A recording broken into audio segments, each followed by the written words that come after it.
I don't mind this show so far. It's growing on me a little bit, admittedly from a very low base. But like it's so very tropey. The entire thing is just a trope. So you've basically already seen it several times over because you've seen all of the things that inspired it. And in some cases, they just lift scenes basically one to one. So the scene at the beginning of episode 1 where they break into the vault and they only find one credit is just a scene for scene transposition of Treasure Island. There'll be bits of the Goonies in there as well.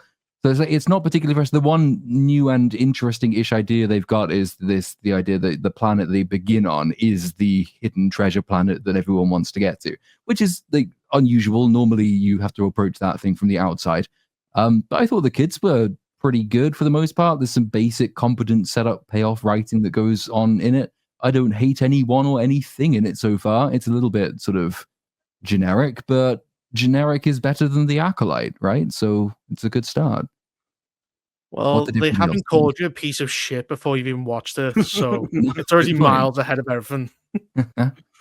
Yeah, I hated this show so far. It's so bad. I'm sorry. Which respectfully, Platoon, I disagree with you that it's these characters suck. I don't think that the actors are very good at their craft. I just the whole time watching it, I was all like, and I hate how everybody's like, this was made for kids. Kids aren't watching this shit. My kids, I've tried so hard to get them into Star Wars, and I tried to get them to watch this with me because I had to cover it. It's not good at all. I hated it the whole time watching it, and I'm sick and tired of these Star Wars nut huggers being all like, Star Wars is back, and I'm like, you said that about the last show and the show before that, and I'm sorry, but Star Wars has continually put out shit after shit after shit. I'm not going to give this one a free pass just because it's got kids in it and it looks like the Goonies. I'm like, fuck that noise. It's bad, and you have to prove that it's good. So by the end of this, if it's not stellar and it hasn't blown me away, then I'm gonna be like, I was right. It was bad from the get-go, and you all were like, you were just hating on it, for no reason. I'm like, no, I had a reason, and this is the reason why. It was just building up to it. So yeah, that's my thoughts out the gate. I didn't like it, not one bit. And that's a wrap. Am I the only one who's soft on kids? Anybody else find this a tolerable show? So I don't think it's nearly as egregious, but there's definitely some stupidity going on with a lot of it. And I don't know how you could say you don't find any of the characters annoying, because I think that the one girl, I kept calling her, I think it's Fern, I think her name. She's really, she's like reminds me of every bitchy girl that I knew in high school that just would. Yeah, it's just, but yeah, I don't want to go further into that. Well, because she's the one I thought that she's actually got the most going on in terms of backstory to justify her characterization. So I've seen a few people who are complaining that yes, it's just another girl pretending to be a boy, and like that's because they don't know how to write good female characters. I understand the fatigue with that sort of thing, but I do think that criticism suggests you weren't watching the show. There's actual reasons backstory-wise for her acting the way she does.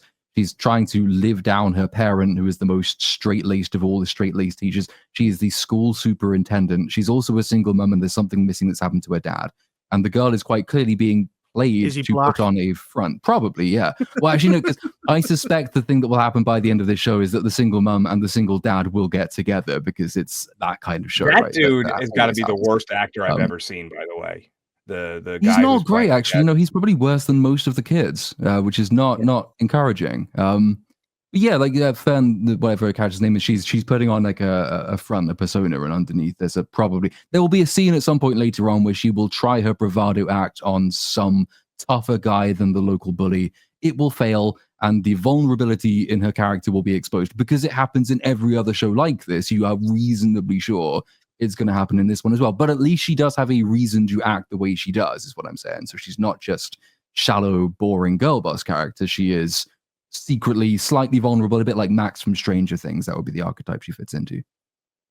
Yes, I lied before. I did like the mini Max Rebo kid. I did like him. What was his name? I liked him. The blue kid. Yeah, the blue kid. The elephant. I liked him. He was fun. Oh, it's Neil, I think his name Neil. I did like Neil. Neil. A little weird that they had a whole sequence where they made sure to show him in a bathtub. That was a little strange, but yeah. Oh, I wanted to say something, but I can't remember. I did like, okay, I take it back. I went a little hard there. There were things I did like. Let me tell you the things I did like real quick. I liked the opening sequence because I liked that ship getting attacked. That was super fun. I did like Neil. I also liked that they showed Neil had like a nuclear family. I liked that because I was afraid they would go hardcore into the wokeism and everybody's, got 2 moms or 2 dads and there's not any, based parents, if you will. And then I did not like what's the black kid's name? Oh, it doesn't matter. I didn't like Wimp's dad because he annoyed the shit out of me. And then I thought that Fern's mom was nice, so I liked her. I was like, I get where Fern's mom is coming from. She just wants the best for her kid. Fern is an asshole though, so I don't like her. Yeah, the father is definitely. I kept saying. I said in my script that like he acts like he's on lithium. Like he just doesn't react to what's going on around him. He's just like, "Hi, I'm here to act today." Bye. Well, they do that really irritating thing where when a character walks towards something massive and important that's right in their eye line, but they don't spot it until they're standing on top of it. They do that to him at the end of episode 1. And that might be like I can't work out whether his character is written to be always tired because he's overworked, which is a part of his characterization, whether he can't act or whether he's just being given bad direction. But if the kids are doing a better job than the adult is, it's probably got something to do with him. Yeah, the only time he ever... Oh, go ahead, Reaper, I'm sorry. I'm saying they push that one button, the ship takes off, goes to space, leave the atmosphere, it goes to hyperdrive. I went, that's a fucking complicated button, huh? Yeah, it's the autopilot button that basically just means you can do whatever the fuck you like in your script, apparently. The ship that is upside down and buried, and I don't know how long it's been there, but it's presumed a long time because stuff's overgrown it and no one knew it was there. One button and everything is fixed. And then in episode 2, they have the line that, well, we shouldn't move until we fix the critical systems, except that you didn't need to do that before you hyperspace to where the plot needed you to go. So it's not a perfect show by any means, but given how low the bar has been set, I think they are just about wheeling over it. The tech girl had the perfect opportunity to show her abilities, and all she does is pass the wrench to the girl boss, and she just hits her. Well, what was the point being a tech girl? Yeah, she uses she gets them into the ship, doesn't she? Because she's got... That will be her thing later in one of the later episodes. I do like that tech girl is just like her only thing, though. You can tell which characters they care about and which ones they don't. You've got the 2 deuteragonists in Wim, I think his name is, and whatever the rebel girl's name is. Then you've got the 2 obvious sidekicks who have one characteristic each. Hers is Asian, so she's good with tech. Right? Yeah. And I love that they introduced space whores. That was super fun. You just got like the red light district just showing up. I'm all like, all right, great. I love explaining hookers to my children. Super fun. And that was yet again. No, that was really strange, actually, that they were like, oh, let's go over here. They'll go in here and all of a sudden they just pan back and it's a space brothel out of nowhere. Something that... But and then the woman, she had probably the dumbest line in all of the episodes. She chases them down. Are you children? Are you children? No, I'm fucking Peter Dinklage. What did you think? Somebody wrote that and it got past the scripting phase. It actually went all the way. Well, she doesn't know what children are because she had them cut out of her. Oh, dark. At the beginning of the episodes, everyone immediately knew that Jude Law was the captain. Yeah. Yeah. I hope that's not like a Even big with the twist. mask on. I mean, You can tell it's him from a mile away. I hope it's not like a big reveal. They build up over like 6 episodes. We all know. I just assumed they weren't even going for a twist with that. I mean, it is so obvious. Yeah. What else? He couldn't be anybody else. I mean, he sounds the same. He looks pretty much the same, absent helmet. And the last time we saw him, he was being beaten the shit out of for failing his pirate friends. Obviously, he ends up in pirate jail. I wasn't even sure they were going for a twist with that. I think it's just, oh, this is Jude Law reveal.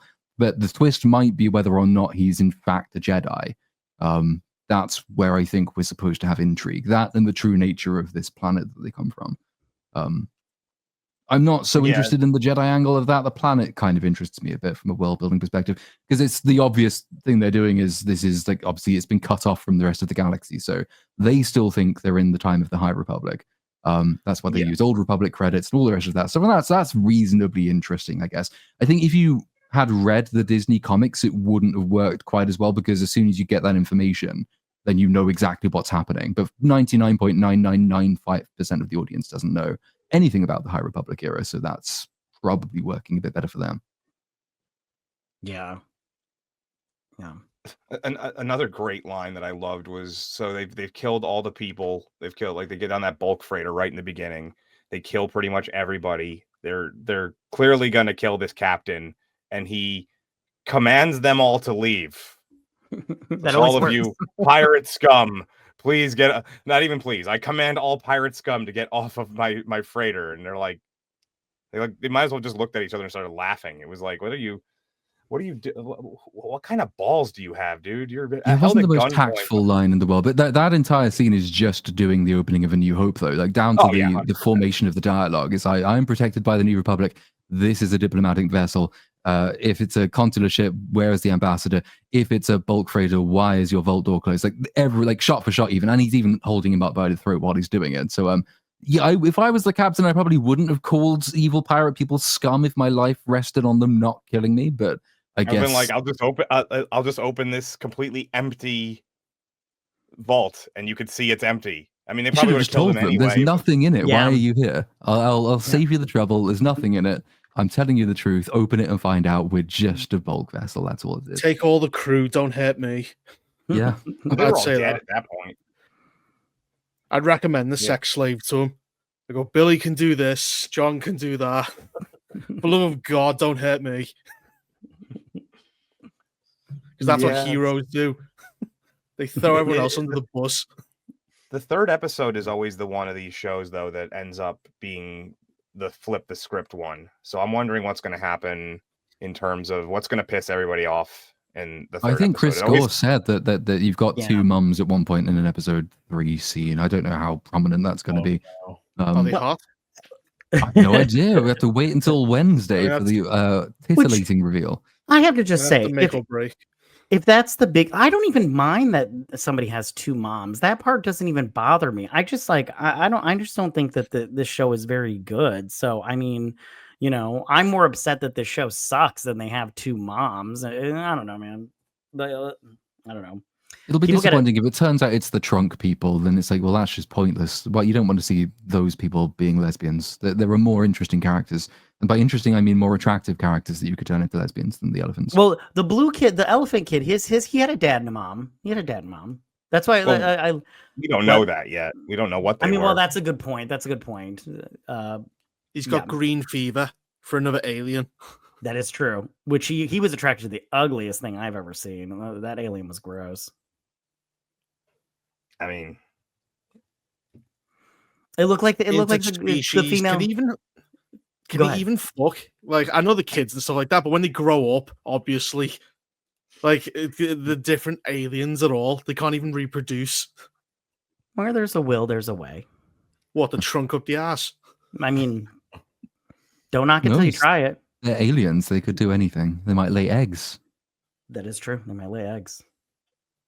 Isn't that like Fry from Futurama? And he learns about that, the mermaids, and he just runs off. Because Oh, learns yeah. all he can do is wank on the fucking eggs, so he just runs for it. Do you think that Jude Law is a Jedi, or do you think he's just force sensitive? he said he's in an interview. He said he's a new type of Jedi. Didn't he say that? I don't think know. that- I did not see the interviews. Did I've Darth only Vader read the- kill any of them? Right? Well, this is Yeah, for every more and new more show, Jedi. more and more people survived Order 66. It was it's become quite a regional event. Yeah, Order A 66 pig was wasn't an as exaggeration. yeah. Order 66 wasn't as successful as they think it was. I do have a theory that this was the first show that was pitched for Disney Plus, by the way, because if you think about it, it all kind of lines up. It takes place in the immediate aftermath of the original films. So it makes sense that they would have been pitching things for that era at first. Like, oh, well, what can we do like right after the movies? Number two, it is clearly kid oriented, the Goonies in space, all this stuff. It's very much aimed at the audience that they would have been saying this is good for Disney Plus. So I have a feeling that this one was shelved for a while, and it never really got past like kind of the discussion phase.